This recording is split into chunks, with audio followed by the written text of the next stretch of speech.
Hoje a gente vai mergulhar fundo numa obra que muitos dizem ser a mais madura e, olha, talvez a mais desafiadora de C.S. Lewis.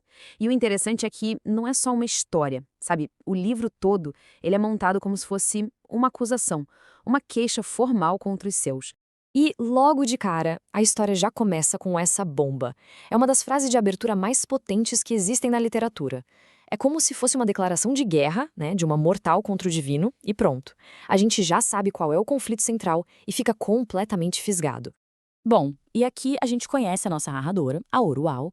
Ela é uma rainha já idosa, de uma terra meio bárbara chamada Glome. E agora, no fim da vida, ela sente que finalmente está livre para escrever o seu livro de acusações. Essa liberdade dela é a chave de tudo. Sem marido, sem filhos, sem ninguém que possa ser usado contra ela, Orual simplesmente não tem mais nada a perder. O corpo já tá velho, a sucessão do trono tá garantida, e isso dá a ela uma coragem absurda para dizer verdades que ninguém mais ousaria sequer pensar. Então, e aqui tá o ponto central. Isso aqui não é só um desabafo, não é só ela botando pra fora, não. É um processo, sabe, meticulosamente documentado. Uma queixa formal com o alvo certo, o Deus da Montanha Cinzenta.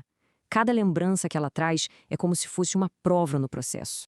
Agora, vamos dar uma olhada no cenário, a cena do crime, digamos assim. Para entender a queixa da Orual, a gente precisa primeiro entender o mundo que formou ela, o palco onde todas as evidências dela vão ser apresentadas. E olha, Glomé não é um lugar legal, não. É um reino descrito como rude, rústico mesmo. Um lugar de superstição, de lama, de poder bruto.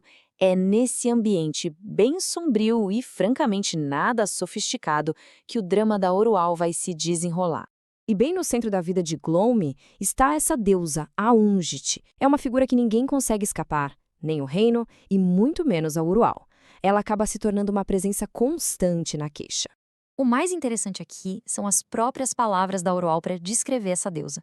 Não é uma figura bonita, graciosa, não. É uma pedra sem forma, sem rosto, um poder bruto, assustador que, quando as coisas apertam, exige até sacrifício humano. A análise agora muda um pouco de foco e vai para a infância da Orual, para as figuras que moldaram a visão de mundo dela. E essas experiências são evidências cruciais para a gente entender de onde vem a dor e a acusação dela. E aqui entra uma figura que é o oposto de tudo isso, a raposa. Ele é um escravo grego, um homem de razão, de poesia, no meio desse mundo bárbaro de Glome. E para a jovem Orual, ele vira muito mais que um professor, ele se torna uma das âncoras emocionais dela.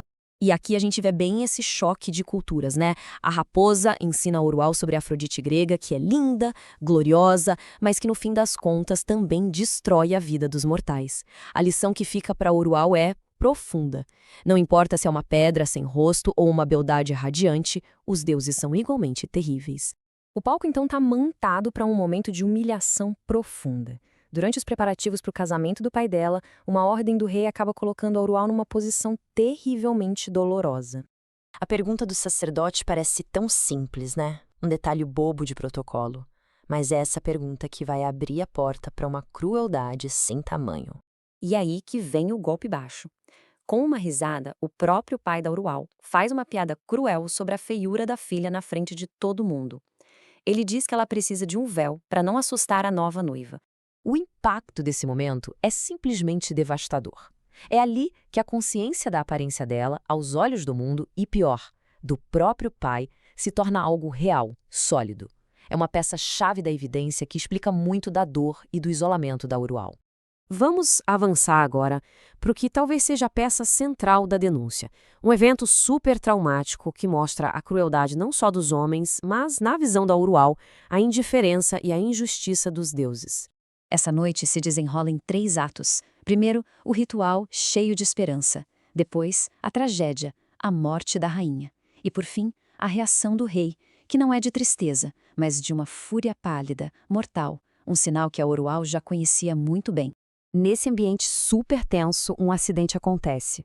Um escravo bem jovem, apavorado, escorrega no sangue do sacrifício e acaba derrubando o vinho.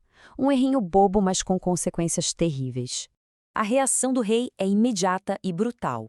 Sem falar uma palavra, ele simplesmente mata o garoto.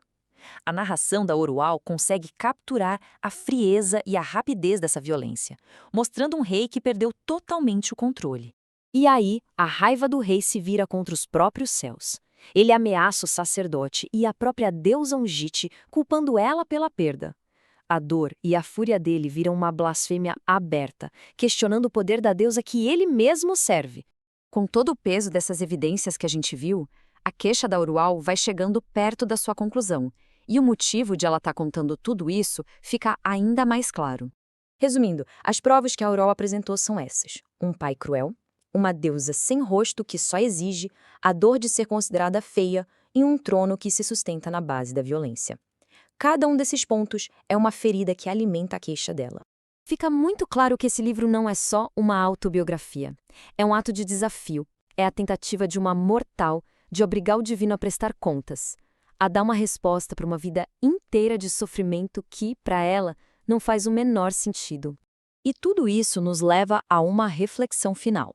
Essa luta mítica da Orual, na verdade, ecoa uma questão humana super universal. A queixa dela acaba sendo um convite para se pensar sobre a relação da gente com o destino, com a justiça e com os poderes, visíveis ou não, que parecem governar a vida.